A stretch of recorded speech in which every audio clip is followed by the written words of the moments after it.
Yalvardım Xudaya rəhm elə, yoxdur təvan. Dərdi verən, dərman verən, necə dayan. Zamansız tərk etdin bizi, yətər var. Bitməz, tükənməz, qəm yüküm, qəmkar var. O gün tufanlaram külək, sanki qara giydi yerlər fələklər.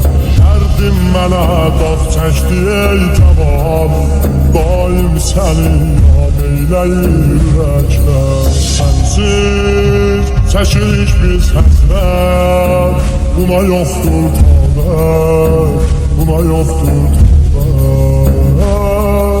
Yandım, aman Allah yandım, aman Allah yandım, aman Allah yandım. Yandım Xudaya rəhm elə. Hər şəb üzümlə qəbrinə gəlləm ki, sənin elin ziyarət. Ruhuna qurban qəbrinin üstə ayi Qur'an tilavət. Eynəyib ehya gözləri yaşlı qəbrinə vururam əlim. Sən uyu rahat qalma nigaran, körpələrim var əmanət. Ağlar, gözüm hər gün ağlar, ürəyimdə dağlar, gözüm hər gün ağlar. Yandım, aman Allah yandım, aman Allah yandım, aman Allah yandım.